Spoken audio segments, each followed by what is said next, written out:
So hello guys, आपका स्वागत है क्लैड कैटलिस्ट के ऑफिशियल यूट्यूब चैनल पे। आज हम एक बहुत ही इंपॉर्टेंट टॉपिक के बारे में बात करने वाले हैं, जो कि है India USA interim trade agreement 2026।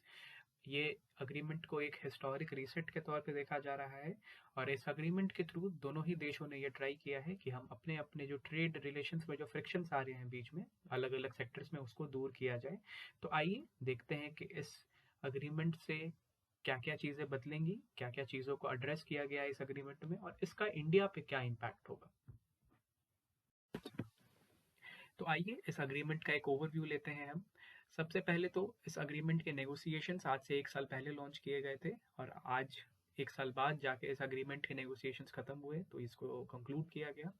उसके बाद इस अग्रीमेंट में एक स्ट्रेटेजिक रीसेट के बारे में बात की गई है, जिसमें कि हम ट्रांजैक्शनल फ्रिक्शन से इकोनॉमिक सिक्योरिटी की ओर बढ़ेंगे। इकोनॉमिक सिक्योरिटी का यहाँ मतलब है कि हम अपने जो क्रिटिकल रिसोर्सेस हैं, उनके जो सप्लाई चेन है, उसको सिक्योर करेंगे और अपना डिपेंडेंस कम करेंगे हॉस्टाइल स्टेट्स के ऊपर। और फाइनली ये अग्रीमेंट जो है, इसको आप फेज 1 डील कह सकते हो, क्योंकि ये अग्रीमेंट जो है, इसको इमीडिएट रिलीफ के लिए साइन किया गया है, जो कि हम एक्सपोर्टर्स को देना चाहते हैं।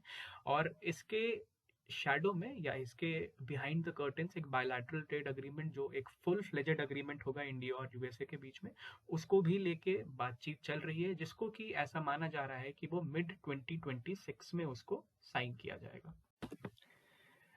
इस अग्रीमेंट में एक रेसिप्रोकल टैरिफ ब्रेक थ्रू भी अचीव किया गया है, जिसपे कि एक स्टैंड आउट फिगर है 18% का।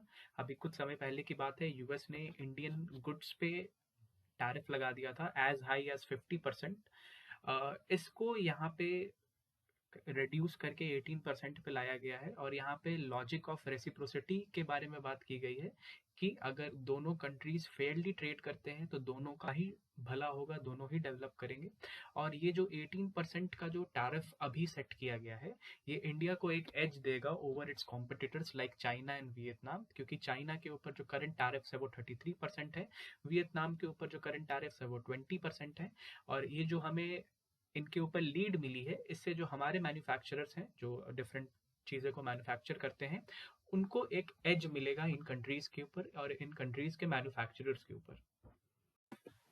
इस अग्रीमेंट में इंडिया ने एक 500 बिलियन का परचेज कमिटमेंट भी किया है यूएसए के साथ, जिसपे कि ओवर द नेक्स्ट 5 ईयर्स हम यूएसए से कुछ सामान खरीदेंगे, जिससे कि यूएसए जो उनकी इकोनॉमी में जो ट्रेड डेफिसिट है उसको कम कर पाएगा।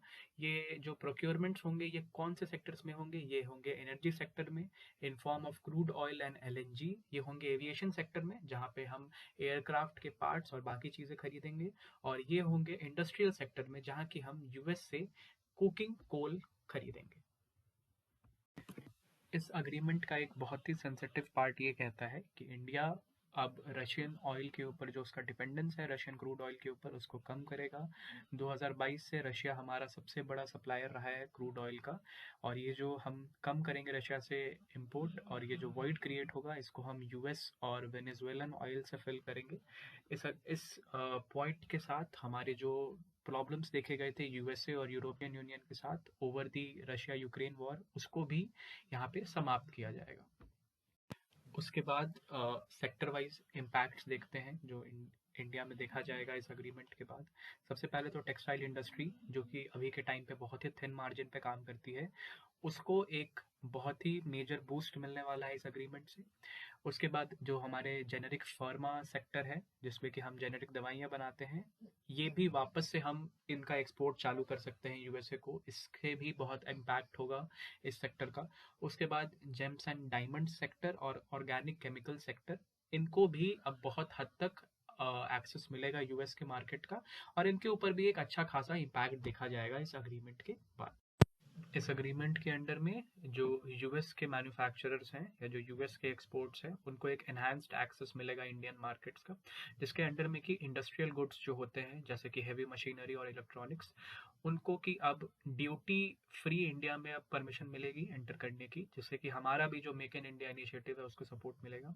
उसके बाद एग्रीकल्चर एंड स्पिरिट्स सेक्टर जो है, इसके के अंडर में यूएस ट्री नट्स जैसे कि almonds, sorghum, soybean oil and premium spirits, इनका भी इनके ऊपर जो ड्यूटी थी उसको कम कर दिया गया है। उसके बाद तो यूएस में बनी हुई मेडिकल डिवाइसेस, उनको भी अब इंपोर्ट किया जाएगा इंडिया में, जिसको कि एक लाइसेंसिंग एंड रेगुलेटरी प्रोसीजर के थ्रू किया जाएगा। और इस अग्रीमेंट में लॉजिस्टिक्स को लेके भी एक कमिटमेंट है, जिसके के अंडर में हम जो कस्टम क्लियरेंसेस होंगे यूएस ओरिजिन इंडस्ट्रियल इनपुट्स के, उनको हम एक्सपेडाइट करेंगे। इस एग्रीमेंट के अंडर में जहाँ तो हमने यूएस के एक्सपोर्टर्स को एक इंक्रीज्ड एक्सेस दिया है इंडियन मार्केट का, वहीं पे हमने कुछ सेफगार्ड्स भी लगाए हैं जो कि हमारे सेंसिटिव इंटरेस्ट हैं, जो कि हमारे सेंसिटिव सेक्टर्स हैं, उनको लेके।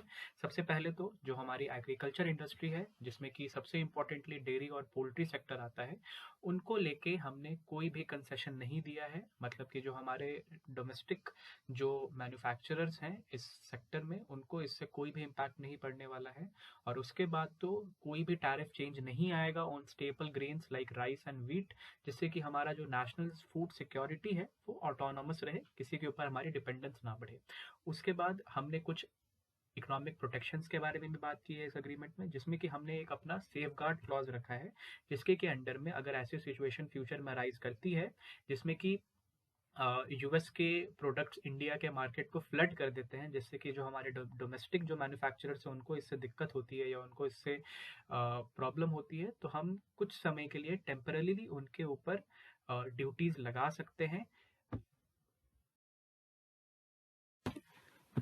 इस अग्रीमेंट का एक पॉइंट टेक्नोलॉजी एंड आईसीईटी के एक्सपेंशन को लेके भी है, जिसके के अंडर में दोनों कंट्रीज ने ये अग्री किया है कि हम जीपीयू यानी कि ग्राफिक्स प्रोसेसिंग यूनिट्स, उनका ट्रेड बढ़ाएंगे एक दूसरे के बीच में।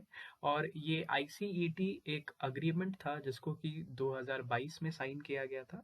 इस अग्रीमेंट के अंडर में ब्यूरोक्रेटिक बैरियर्स को हटाने के बारे में बात की गई थी, जिससे कि जो यूएस की जो बहुत एक्सक्विसिट टेक्नोलॉजीज होती है वो इंडिया में सही समय पे नहीं आ पाती थी। ठीक है, इस अग्रीमेंट में एक रोड मैप भी बनाया गया है, या एक रोड मैप बनाने के बारे में बात की गई है for the digital trade rules, जिसके के अंडर में जो हमारा अपकमिंग बायलैटरल ट्रेड अग्रीमेंट है उसके अंडर में एक free and open digital economy के बारे में भी बात की जाएगी।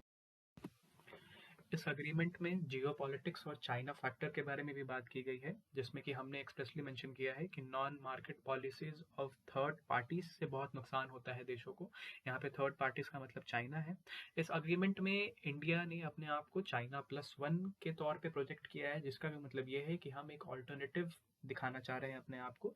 हम भी ये दिखाना चाह रहे हैं कि हमारे पास भी मैन्युफैक्चरिंग कैपेसिटी है और हम वर्ल्ड की फैक्ट्री बन सकते हैं फॉर द नेक्स्ट डेकेड। इसके अंडर में इन ऐसी कंट्रीज जो कि बहुत ही हॉस्टाइल पॉलिसीज रखती हैं, उनके ऊपर डिपेंडेंस को कम करने के बारे में भी बात की गई है।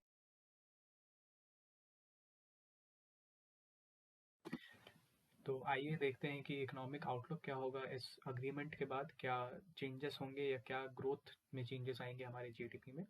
सबसे पहले तो एक्सपोर्ट वॉल्यूम ग्रोथ जो है हमारी जीडीपी का, उसको बढ़ावा दिया जाएगा, तो उसके कारण कि हमारे जीडीपी में 0.6% ग्रोथ फैक्टर ऐड होगा। उसके बाद जो हमारे देश में एफडीआई आता है, फॉरेन डायरेक्ट इन्वेस्टमेंट, उसको बढ़ावा मिलने के कारण हमारे जीडीपी में 0.4% का ग्रोथ देखा जाएगा। और फाइनली जो मैन्युफैक्चरिंग आउटपुट इंक्रीज होगा इंडिया का, उसके कारण हमारे जीडीपी में 0.3% का ग्रोथ देखा जाएगा। तो अगर आप इन सब का टोटल देखें तो इसका 1.3% का जीडीपी ग्रोथ देखा जाएगा आफ्टर दिस अग्रीमेंट। तो आज के लिए इतना ही, मैं आपसे मिलता हूँ अगली वीडियो में।